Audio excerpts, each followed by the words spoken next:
Hello बच्चों, तो स्वागत है आपका मेरे YouTube चैनल शिवेंद्र एकेडमी में। तो बच्चों आज हम शुरू करने वाले हैं 10th क्लास के बायोलॉजी का चैप्टर नंबर 1 लाइफ प्रोसेस का लेक्चर नंबर 2। अब लेक्चर नंबर 2 में हम देखने वाले हैं न्यूट्रिशन इन प्लांट्स। तो बच्चों न्यूट्रिशन इन प्लांट में हम क्या देखने वाले हैं? न्यूट्रिशन इन प्लांट में हम ये देखने वाले हैं कि ये प्लांट्स को अपनी एनर्जी कैसे मिलती है। तो सबसे पहले आप लोगों ने एक प्रोसेस का नाम सुना होगा जिसका नाम है फोटोसिंथेसिस। यही वो प्रोसेस है जिससे कोई भी प्लांट अपने एनर्जी के रिक्वायरमेंट को पूरा करता है। फोटोसिंथेसिस अगर मैं समझने के लिए आपको बताऊं तो फोटोसिंथेसिस को हम जनरली समझने के लिए इसको 2 पार्ट्स में ब्रेक कर सकते हैं। Photo, first part is photo जिसका मीनिंग होता है सनलाइट, और सेकेंड पार्ट सिंथेसिस, इसका मतलब होता है टू मेक,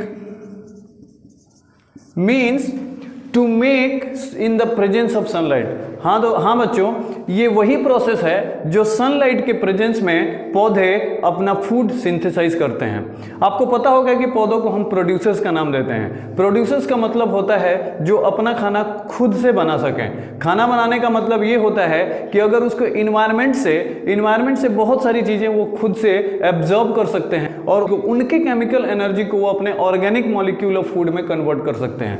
तो यहाँ पे जो कन्वर्जन होता है वो केमिकल एनर्जी कन्वर्ट हो जाती है फूड के एनर्जी में, जिसको वो अपने बॉडी रिक्वायरमेंट्स के लिए पूरा करते हैं। बच्चों फोटोसिंथेसिस को अगर केमिकल इक्वेशन में रिप्रेजेंट किया जाए तो केमिकल इक्वेशन कुछ इस तरीके से होगा। ये एक CO2 है जिसको हम कार्बन डाइऑक्साइड के नाम से जानते हैं। इसको हम लिखेंगे कार्बन डाइऑक्साइड, इसको लिखेंगे हम वाटर, जैसा कि हमको पता है H2O इज वाटर।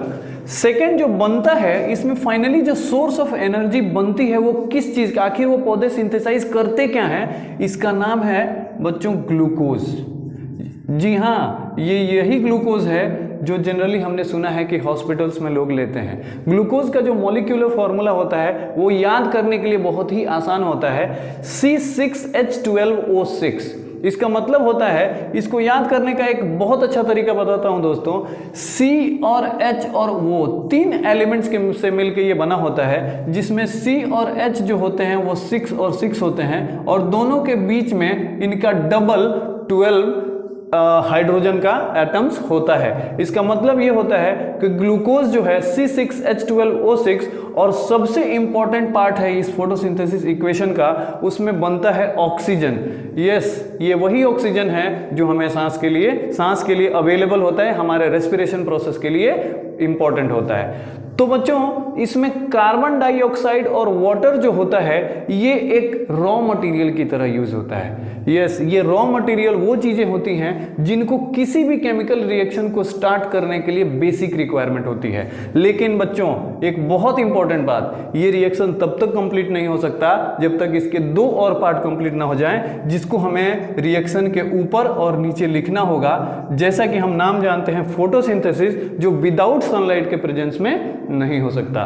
तो सबसे पहली 3rd रिक्वायरमेंट इसकी सनलाइट है, और 4th रिक्वायरमेंट है, हमने नाम सुना होगा जिसका नाम है क्लोरोफिल। यस, क्लोरोफिल पौधों के लीव्स में अवेलेबल होता है, जो ऑलरेडी अवेलेबल होता है, और these are called the sites of photosynthesis. इसको अगर मैं आपको थोड़ा सा और बताऊं तो इसको बोलते हैं साइट्स ऑफ फोटोसिंथेसिस। मतलब इसको समझने के लिए हम ऐसे बोल सकते हैं कि यही वो जगह है जहां पे फोटोसिंथेसिस होती है।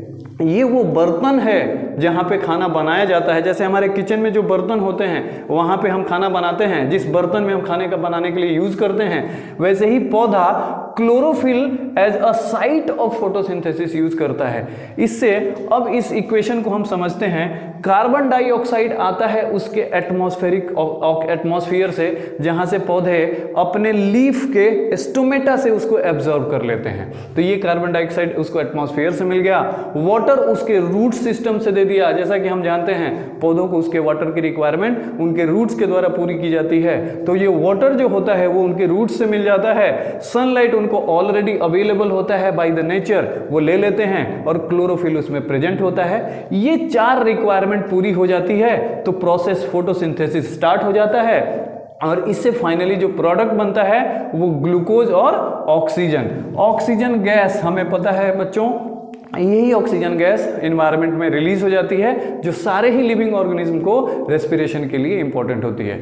तो बच्चों हमने यहाँ पे देख लिया, और फाइनली यही जो एनर्जी है ये ग्लूकोज एनर्जी के फॉर्म में स्टोर हो जाता है। हमारे में भी glucose as a form of energy होता है और प्लांट्स में भी ग्लूकोज एक एनर्जी का फॉर्म होता है। तो यहाँ पे हमने एक बहुत ही सिंपल तरीके से बच्चों देख लिया कि एक फोटोसिंथेसिस को हम केमिकल इक्वेशन में कैसे कन्वर्ट कर सकते हैं।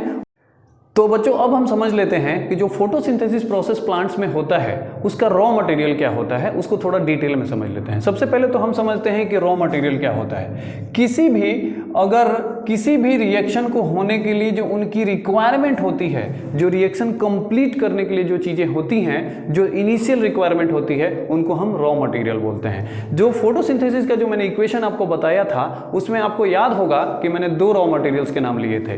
फर्स्ट रॉ मटेरियल है कार्बन डाइऑक्साइड और दूसरा रॉ मटेरियल है वाटर। तो कार्बन, अब इन दोनों को हम थोड़ा डिटेल में समझ लेते हैं। कार्बन डाइऑक्साइड आखिर पौधों को कैसे मिलता है और वाटर आखिर पौधों को कैसे मिलता है। कार्बन डाइऑक्साइड पौधे एक उनके जो लीफ होते हैं उस लीफ के कॉर्नर्स पे एक छोटे छोटे होल्स होते हैं जिनको टाइनी होल्स बोलते हैं, और उनका नाम हमने रखा है स्टोमेटा।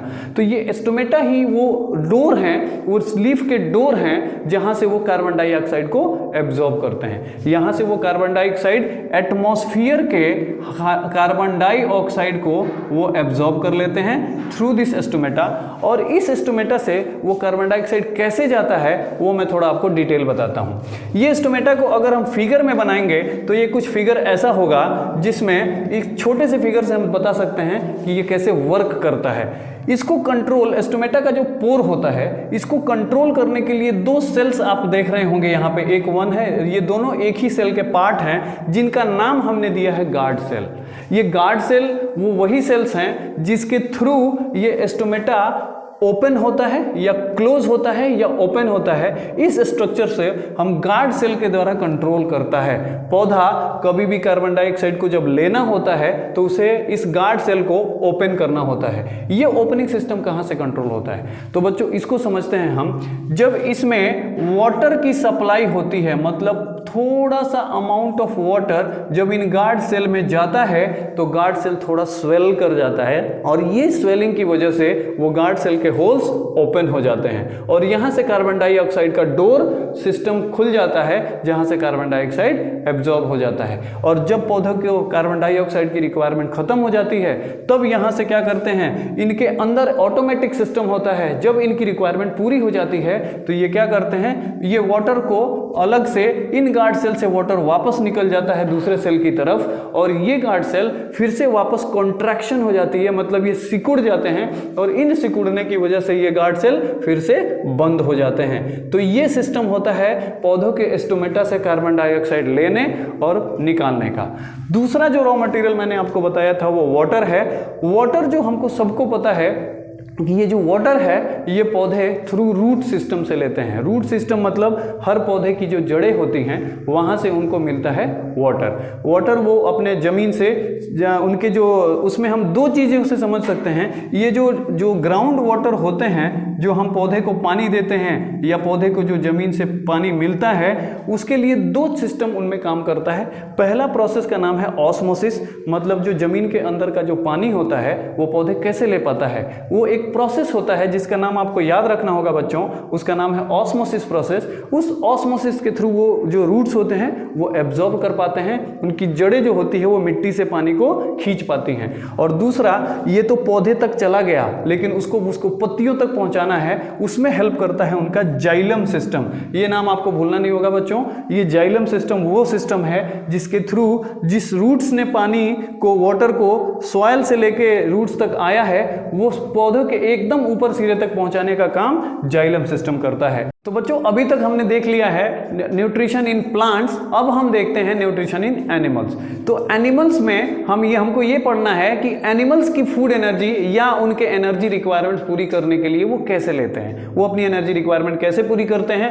एनिमल्स को जैसे कि पता है हमको बच्चों, मैंने लास्ट टाइम बताया था कि हम एनिमल्स कंज्यूमर्स कैटेगरी में आते हैं। कंज्यूमर्स क्या होते हैं? कंज्यूमर्स वो होते हैं जो अपने एनर्जी रिक्वायरमेंट के लिए किसी प्लांट्स पे, हम किस पे डिपेंड करते हैं? हम 100% प्लांट्स पे डिपेंड करते हैं अपनी एनर्जी रिक्वायरमेंट पूरी करने के लिए, इसलिए हम सब कंज्यूमर्स कैटेगरी में आते हैं। इस धरती पे जितने भी एनिमल्स हैं वो सब कंज्यूमर्स कैटेगरी में आते हैं जो प्लांट्स पे डिपेंड करते हैं, और प्लांट्स को इसीलिए प्रोड्यूसर्स का नाम दिया गया है। अब हम आते हैं कंज्यूमर्स को कितने कैटेगरी में बांटा गया है, मतलब अगर न्यूट्रिशन हैबिट के हिसाब से देखा जाए तो एनिमल्स को कितने कैटेगरी में बांटा गया है। तो सिंपली एनिमल्स के फूड हैबिट के बेसिस पे हमने 3 कैटेगरी में बांटा है। एक first one is herbivores, second one is carnivores और third one is omnivores. Herbivores, carnivores और ओमनीवोर्स ये 3 टाइप के एनिमल्स हैं जो इस धरती पे एग्जिस्ट करते हैं, जो हमारे पास होते हैं, जो 3 कैटेगरी के चीजें होती हैं जो उसमें वो फूड हैबिट से डिपेंड करती हैं। फर्स्ट वन हर्बीवोर्स जो होते हैं एनिमल्स, वो प्लांट ईटर्स होते हैं, मतलब वो सिर्फ प्योर वेजिटेरियन होते हैं, वो सिर्फ अपना एनर्जी का रिक्वायरमेंट प्लांट्स और उसके अदर रिसोर्सेज से ऑब्टेन करते हैं। जैसे कि हमको एग्जाम्पल देखना है, डियर, गोट, काऊ, एलिफेंट, ये वो एनिमल्स होते हैं जो सिर्फ प्लांट या उससे ऑब्टेन की हुई एनर्जी पर डिपेंड होते हैं। दूसरा जो कैटेगरी होता है वो कार्निवोर्स होता है। कार्निवोर्स कौन से एनिमल्स होते हैं? ये वो एनिमल्स होते हैं जो सिर्फ मीट ईटर्स होते हैं। मीट ईटर्स का मतलब वो किसी न किसी दूसरे जानवर को मार के खाते हैं या अपने फूड एनर्जी की रिक्वायरमेंट के लिए वो किसी दूसरे एनिमल्स पे डिपेंड होते हैं। हमको आगे चल के फूड चेन भी देखना है, उसमें हम देखेंगे कि एक एनिमल दूसरे एनिमल को कैसे डिपेंड करता है, वो सारी चीजें भी हमको समझनी है। फिलहाल हम ये समझते हैं कि कार्निवोरस में वो एनिमल्स आते हैं जो सिर्फ मीट ईटर्स होते हैं, जैसे कि हमको पता है लायन है, टाइगर है, ये सारे सिर्फ मीट ईटर्स होते हैं, तो इनको हम कैटेगरी में कार्निवोर्स कैटेगरी में रखते हैं। थर्ड वन जो होता है वो ओमनीवोर्स बोला जाता है बच्चों, जो ये वो एनिमल्स हैं जो दोनों ही खाते हैं, मतलब they are the plant eaters as well as meat eaters. तो ये दोनों ही खाने वाले जिनको हम बोथ ईटर्स के नाम से जानते हैं, जिसमें हम खुद ह्यूमंस आते हैं, डॉग आता है और भी बहुत सारे एनिमल्स आते हैं जो ओमनीवोर्स कैटेगरी में आता है। एक बहुत ही इंपॉर्टेंट क्वेश्चन पूछा जाता है कि ह्यूमन किस कैटेगरी में आता है, तो आपको सबसे पहले तो ये पता होना चाहिए कि हम भी एनिमल्स में आते हैं, और हमको अगर फूड हैबिट में डिवाइड करना हो तो ह्यूमंस जो होता है वो ओमनीवोर्स होता है। तो यहाँ पे अब हमने on the basis of food habit ये समझ लिया कि न्यूट्रिशन एनिमल्स में कितने टाइप का होता है और वो एनिमल्स को किस तरीके से हमने कैटेगराइज किया है। तो बच्चों अब हम चलते हैं नेक्स्ट टॉपिक जिसका नाम है steps for the nutrition in animals. इसमें हम क्या पढ़ने वाले हैं, किसी भी एनिमल में अगर न्यूट्रिशन करना है तो उस न्यूट्रिशन के स्टेप्स क्या होते हैं, मतलब उसके कितने फेजेस होते हैं जिसमें वो न्यूट्रिशन कंप्लीट होता है। तो चलिए हम देखते हैं इसमें कितने फेजेस हो सकते हैं एक एनिमल्स में न्यूट्रिशन के।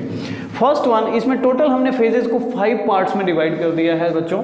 पहला जो होता है वो इंजेशन होता है, दूसरे का नाम है डाइजेशन, नेक्स्ट स्टेप आता है एब्जॉर्प्शन, फोर्थ वन आता है एसिमिलेशन और फिफ्थ आता है इजेशन।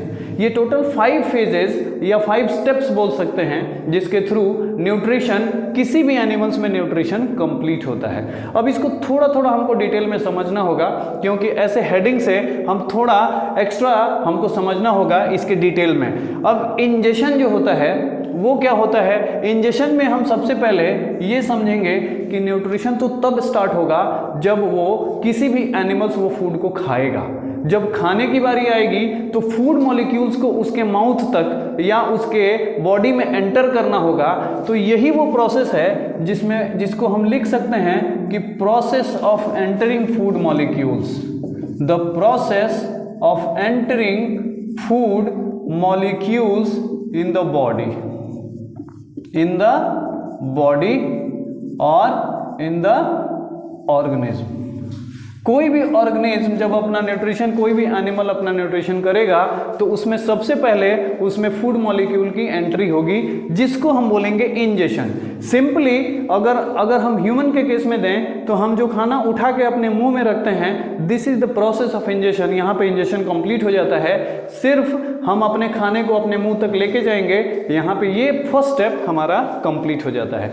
अब हम दूसरे स्टेप पे आते हैं। जब ये फर्स्ट कंप्लीट हो गया, जब फूड हमारे बॉडी में या हमारे माउथ तक पहुंच गया, तो नेक्स्ट स्टेप स्टार्ट होता है उसका डाइजेशन। हमारे बॉडी में या किसी भी एनिमल्स के जनरली डाइजेशन उसके माउथ से ही स्टार्ट हो जाता है, क्योंकि हमारे माउथ में एक बहुत ही अच्छी चीज होती है जिसका नाम है सलाइवा, वहीं से डाइजेशन प्रोसेस स्टार्ट हो जाता है। यहाँ पे होते हैं कार्बोहाइड्रेट के डाइजेशन, इसलिए इसको डाइजेशन का जो अगर स्टार्ट बोलेंगे तो हम ये हमारे माउथ में कंप्लीट हो जाता है। अब हम डाइजेशन को समझते हैं कि अगर हम इसको डिफाइन करना हो तो कैसे डिफाइन करेंगे, व्हाट इज डाइजेशन। तो डाइजेशन में कुछ कॉम्प्लेक्स मॉलिक्यूल्स को, हमारे बॉडी में जो कॉम्प्लेक्स मॉलिक्यूल्स हैं, कॉम्प्लेक्स मॉलिक्यूल्स को सिंपल मॉलिक्यूल्स में तोड़ देना, कॉम्प्लेक्स मॉलिक्यूल को सिंपल मॉलिक्यूल्स में तोड़ देना with the help of certain enzymes या कुछ और चीजें जो हमारे डाइजेशन में हेल्प करती है। उसमें क्या होता है, कुछ बड़े मॉलिक्यूल्स जो फूड के होते हैं वो छोटे मॉलिक्यूल्स में टूट जाते हैं। उसके लिए हमारे बॉडी में बहुत सारे एंजाइम्स होते हैं, कुछ उसको रेगुलेट करने के लिए कुछ हार्मोन्स भी आते हैं, और यही प्रोसेस हमारा डाइजेशन कहलाता है कि जो भी खाना हम लेते हैं वो थोड़ा सिंपल फॉर्म में आ जाए। कुछ ये वाटर इनसॉल्युबल फॉर्म होता है, जब ये टूटता है तो वाटर सॉल्युबल फॉर्म में आ जाता है, मतलब पानी में घुलने वाले फॉर्म में आ जाता है, जिसकी वजह से और डाइजेशन ईजी हो जाता है।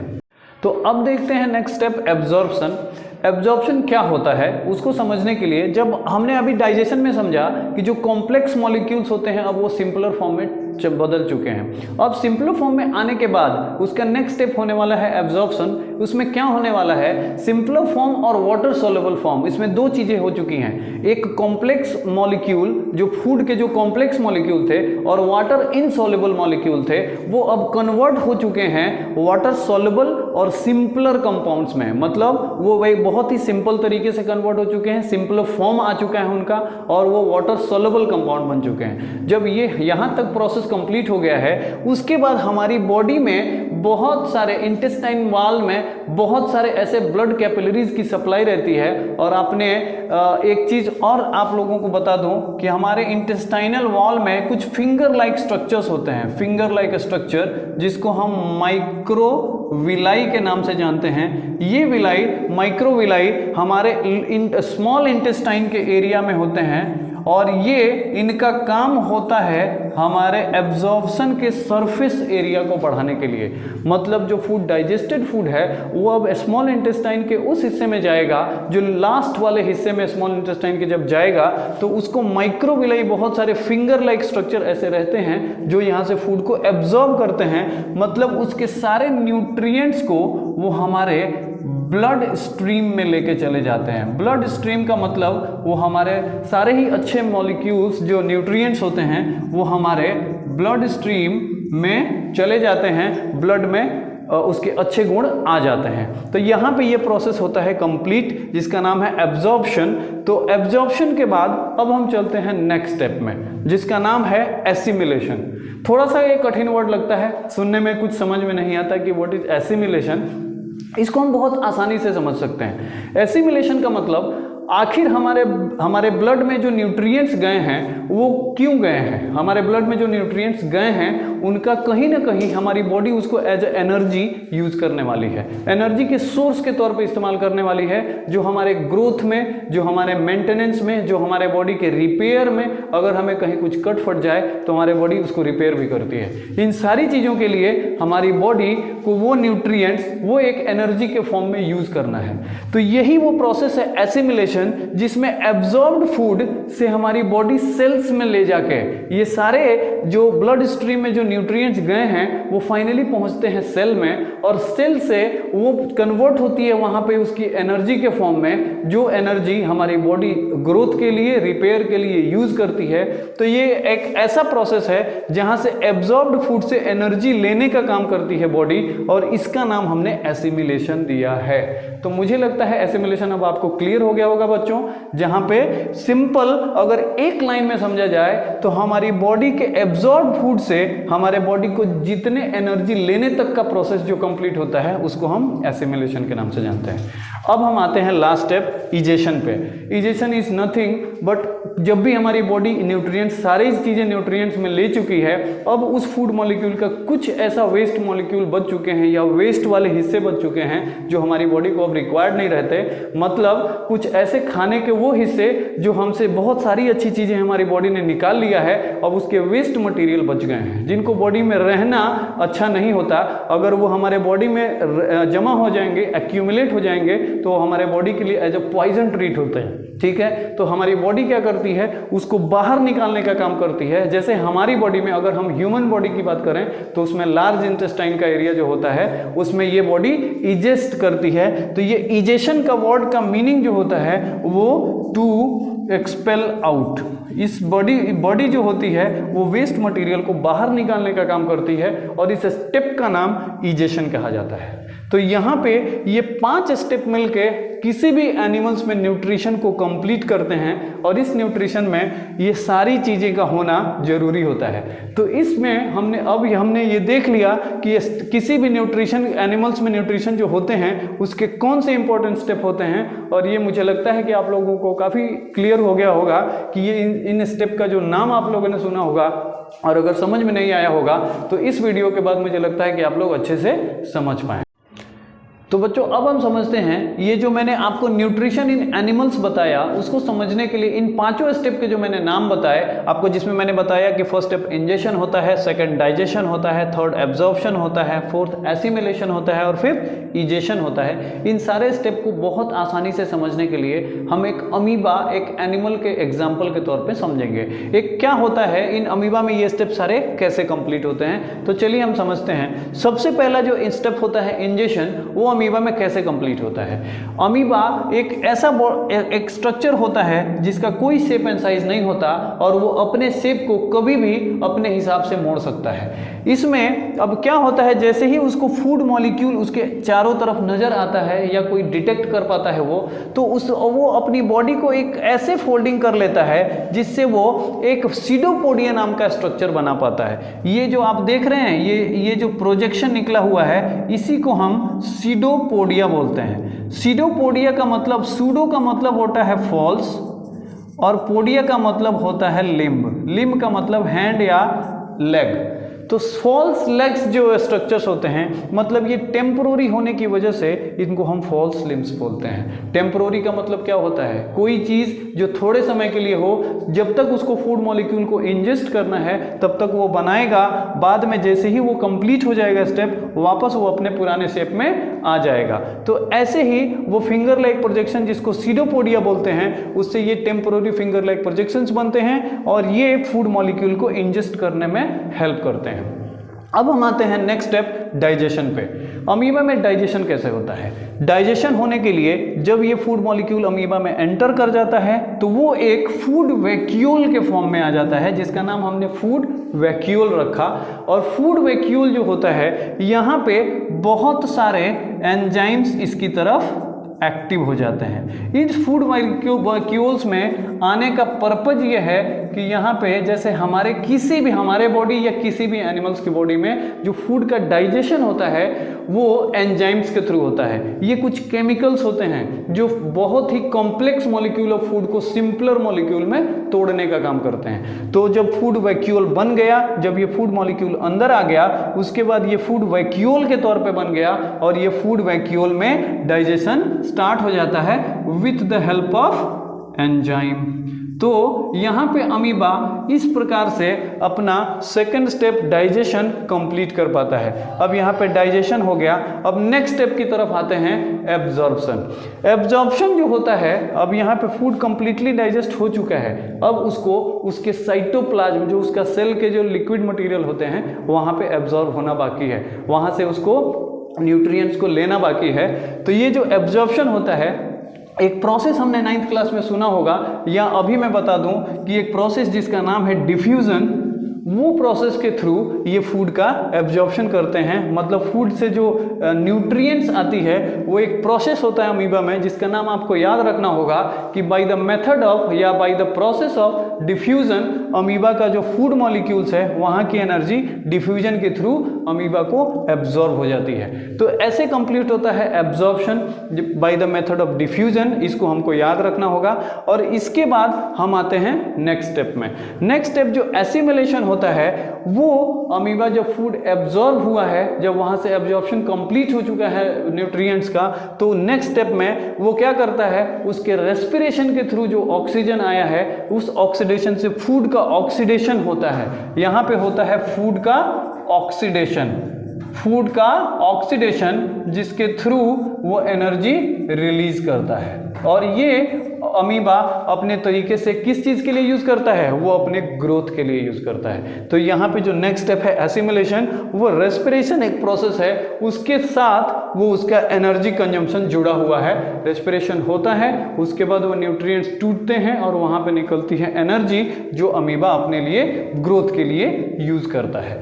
और लास्ट स्टेप अगर हमको इजेशन समझना है, तो यहाँ पे जब कंप्लीटली डाइजेस्टेड फूड, अब यहाँ से सब कुछ न्यूट्रिएंट्स उसने ले लिया और फाइनली कुछ मॉलिक्यूल ऐसे बचे जो उसके लिए वेस्ट है, तो उसको वेस्ट मॉलिक्यूल्स जो होते हैं वो एक जगह इकट्ठा हो जाते हैं। और यहाँ से कुछ समय के बाद जब यहाँ पे जब इकट्ठा हो जाते हैं, एक्यूमुलेशन ऑफ वेस्ट मटेरियल हो जाता है अमीबा के बॉडी में, तो लास्टली सेल मेम्ब्रेन जो होते हैं बाहर के, वो कहीं एक जगह से रप्चर हो जाता है। रप्चर होने का मतलब एक जगह से ओपनिंग खुल जाती है या टूट जाती है, और यहाँ से ये वेस्ट मॉलिक्यूल बाहर निकल जाता है। और इसी बाहर निकलने के प्रोसेस को हम नाम देते हैं इजेशन का। तो ऐसे वेस्ट मॉलिक्यूल अमीबा से बाहर निकल गया। तो अब हमने समझ लिया कि ये पांचों स्टेप अमीबा में कैसे कंप्लीट होते हैं, और बहुत ही सिंपल तरीके से हमने ये देख लिया कि इंजेशन, डाइजेशन, एब्जॉर्प्शन, एसिमिलेशन और इजेशन, ये सारे स्टेप्स किसी भी एनिमल्स में चलते हैं, और इन सारे प्रोसेस को मिला के हम नाम देते हैं जिसका नाम है न्यूट्रिशन। ओके।